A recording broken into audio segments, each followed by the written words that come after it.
ऋषि मुनियों की पावन धरती, देश धर्म का नाता है।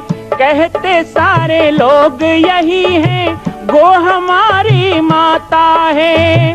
जाग उठो ओ भारतवासी, जाग उठो ओ भारतवासी, गो पर छुरियां चलती हैं।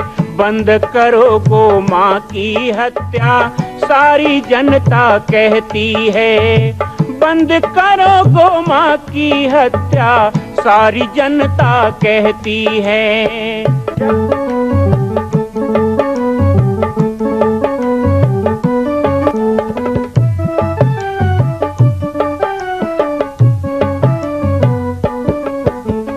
जगह जगह पर बूचड़ खाना, लाखों गौएं कटती हैं। किसे सुनाए व्यथा हमारी, नैना नीर बहाती हैं।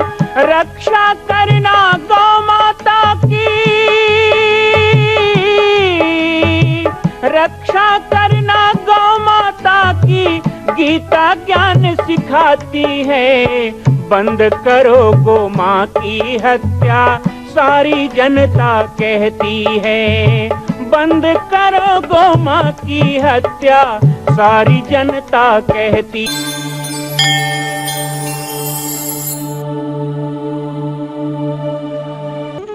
जय श्री राम, जय गो माता, जय गोपाल, जय पाटेश्वर धाम। माँ कौशल्या के पावन जन्मभूमि मंदिर निर्माण की कहानी को आज हम आगे बढ़ाते हैं। इतिहास का निर्माण जब होता है तो वह कहो किसी विराट रूप से सूक्ष्म रूप की ओर नहीं जाता, वो सूक्ष्म से विराट की ओर बढ़ता है। जिस प्रकार एक बीज से अंकुर फूटता है और वो वट वृक्ष का रूप धारण करता है। ये कहानी एक छोटे से गांव में जन्मे परम पूज्य श्री राजयोगी बाबा जी। कौन जानता था कि उनके द्वारा उनके संरक्षण में इतने विशाल तीर्थ की संरचना होगी। स्थान एक घनघोर जंगल में, बियाबान जंगल में, जहां किसी प्रकार का साधन नहीं, सड़क नहीं, बिजली नहीं, आवागमन नहीं, बल्कि ये कहें कि आवागमन ना हो कह के ही इस स्थान को पूज्य गुरुदेव ने चुना। ऐसे स्थान में कल्पना भी नहीं की जा सकती थी कि माँ कौशल्या का विश्व का प्रथम धाम का निर्माण यहाँ पर होगा। पर भविष्य के गर्भ में वो सब छुपा हुआ था। संकल्प हो चुका था। संकल्प के पश्चात कुछ दिन विश्राम रहा। करना है, कैसे करना है, ये अभी तय नहीं था। वैसे भी जो भगवद आश्रय रहते हैं वो सब कुछ परमात्मा को सौंप देते हैं, और परमात्मा का भी वचन है, योग क्षेम वहाम में हम। 1988 के उस संकल्प को धीरे धीरे सूत्र मिलने लगा। पंचमुखी हनुमान जी के मंदिर का निर्माण। अभी माँ कौशल्या जन्मभूमि मंदिर निर्माण की बात नहीं आई थी, सिर्फ पंचमुखी हनुमान मंदिर का निर्माण। इस पर्वत पर एक ऐसे मंदिर का निर्माण हो जो आने वाले समय में पूरे भारतवर्ष के लिए एक उदाहरण बन सके और लाखों लोगों को ज्ञान, भक्ति, वैराग्य और अध्यात्म का संदेश दे सके। पूज्य गुरुदेव चाहते थे कि मैं अपने योग काल में, मैं अपने युवा काल में एक अच्छे कार्य में रहूं, लेकिन परमात्मा चाहते थे कि मेरे द्वारा इस संकल्प के साथ लाखों लोगों का जीवन बने और लाखों लोगों का नाम कीर्ति स्तंभ में अंकित हो सके। बस यही शुरुआत थी, और इसी सूक्ष्म रूप से देखते हैं कैसे विराट रूप वो धारण करता है। संकल्प के बाद सृजन। संकल्प और सृजन के बीच का जो अंतराल होता है,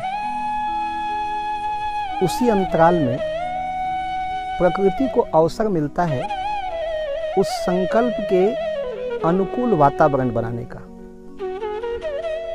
पूज्य गुरुदेव के द्वारा संकल्प मुझे दिया गया था। 1988 के पश्चात 1989 बीता। 1990 में पाटेश्वर धाम में पहली बार, क्योंकि उस समय सड़क नहीं था इसलिए ईंट रेत का आना हुआ। श्री कोमल राम साहू जी फाफामार के द्वारा स्वर्ण गायत्री मंदिर का निर्माण। 1990 में पूज्य गुरुदेव ने दूसरी बार मुझे कहा कि पंचमुखी हनुमान मंदिर का जो निर्माण होना है उसे प्रारंभ किया जाए। अंदर छुपा हुआ संकल्प फिर जागा। कैसे निर्माण किया जाए, किससे निर्माण करवाया जाए, सड़क नहीं है जंगल है, कैसे यहाँ पे सामग्री आए, इन सब बारे में विचार होने लगा और स्थान भी देखा जाने लगा कि कौन सा स्थान इसके लिए उचित होगा। सन 1991-92 में अंततः राम भवन के स्थान पर स्थान चयनित कर दिया गया। पूज्य गुरुदेव भगवान ने 32 बाई 32 फीट का एक जमीन का टुकड़ा, जो बहुत ही ऊपर नीचे था, पहाड़ी क्षेत्र, मुझे दिखाया। इस निर्माण को 3 वर्ष तक फिर दिशा नहीं मिली। 1995 के समय फिर एक बार पंचमुखी हनुमान मंदिर बनाने का संकल्प दोहराया गया। एक 32 बाई 32 का स्थान का चयन किया गया, लेकिन उस समय भी ठाकुर जी की इच्छा ऐसा छोड़ दिया गया। अब श्री हनुमान जी महाराज की लीला प्रारंभ हुई। क्योंकि एक मुखी नहीं पंचमुखी हनुमान जी थे, तो चतुर्दिक चर्चा फैलने लगी।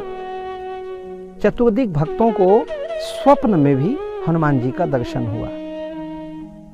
एक भक्त ने तो ऐसा देखा कि दक्षिण दिशा में लाल पत्थरों से हनुमान जी का मंदिर बन रहा है। लेकिन उस समय लाल पत्थर की बात भी नहीं आई थी। उस समय यह था कि मंदिर बनेगा, पंचमुखी हनुमान जी का मंदिर। लेकिन स्वप्न में श्री हनुमान जी ने उन्हें लाल पत्थर का मंदिर भी बनता हुआ दिखाया। स्वयं मुझे भी 2-3 बार ऐसा स्वप्न, हनुमान जी का बहुत विकराल रूप, संभवतः 100 फीट ऊंची प्रतिमा हो और बड़े विराट रूप में श्री हनुमान जी महाराज, लेकिन उसके बाद भी बड़े सौम्य रूप में मुझे दर्शन दिए। स्वप्न हमें आते क्यों हैं? मन के संकल्प के कारण। जो संकल्प हम जागृत अवस्था में करते हैं वो हमें स्वप्न के रूप में आकर दर्शन देते हैं। अर्थात हमारा संकल्प पक्का था, ये होना था। बार बार हनुमान जी की प्रेरणा आ रही थी, लेकिन कहीं पर भी हनुमान जी के मन में रोष नहीं दिखता था। वो प्रसन्न थे, जैसे वो भी कह रहे हैं कि समय का इंतजार करो, जब उचित समय आएगा तो राम जी की प्रेरणा से कार्य प्रारंभ हो जाएगा। 1995 के बाद 4 साल तक पुनः शांति रही, दर्शन होता रहा, मन में संकल्प रहा, पर व्याकुलता नहीं थी। एक संकल्प होता है जिसमें व्याकुलता होती है कि मैंने संकल्प लिया है, पर इसमें बिल्कुल हरि इच्छा भावी बलवान, हृदय विचारत शंभु सुजाना, हरि इच्छा के ऊपर सब कुछ छोड़ दिया गया था। लेकिन कर्म भी किया जा रहा था। देव देव आलसी पुकारा, कादर मन कहूँ एक अधारा, ऐसा भी बिल्कुल नहीं था। उस संकल्प के लिए थोड़ी सोच, थोड़ा विचार किया जा रहा था।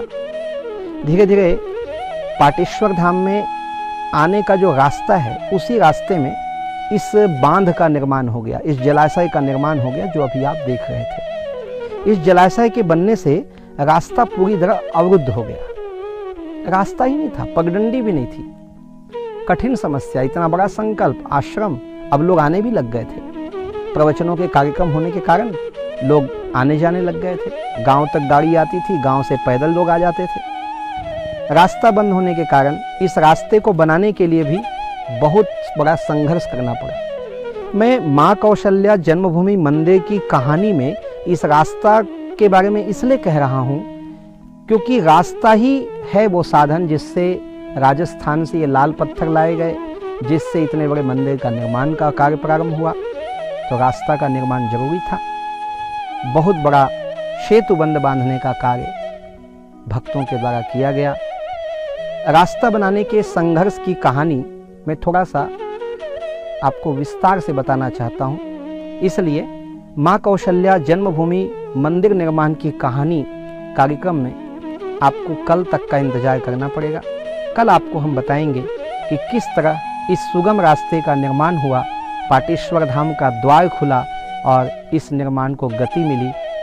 आज मां कौशल्या जन्मभूमि मंदिर निर्माण कहानी कार्यक्रम में बाबा जी की पाती कार्यक्रम के माध्यम से मैंने आपको उस संकल्प को मूर्त रूप लेते हुए बताया है।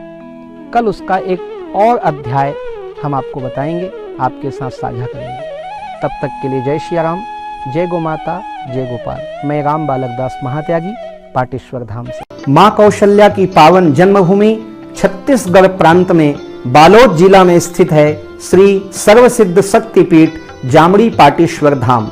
परम पूज्य सद्गुरुदेव राजयोगी बाबा जी की तपस्थली श्री पाटेश्वर धाम और विश्व के अद्वितीय मां कौशल्या जन्मभूमि मंदिर निर्माण का दर्शन करने और इसी प्रकार समसामयिक विषयों पर अपना ज्ञान वर्धन करने के लिए और 10,000 गायों के लिए बनने वाले श्री हनुमान नंदीशाला गो अभ्यारण्य का समाचार प्राप्त करने के लिए आप सभी देखते रहें YouTube चैनल पर राम बालक दास, और हमारे चैनल को आप सभी सब्सक्राइब करें, घंटी का बटन दबाएं ताकि आप सूचनाओं से जुड़े रह सकें। जय श्री राम, जय गो माता, जय गोपाल।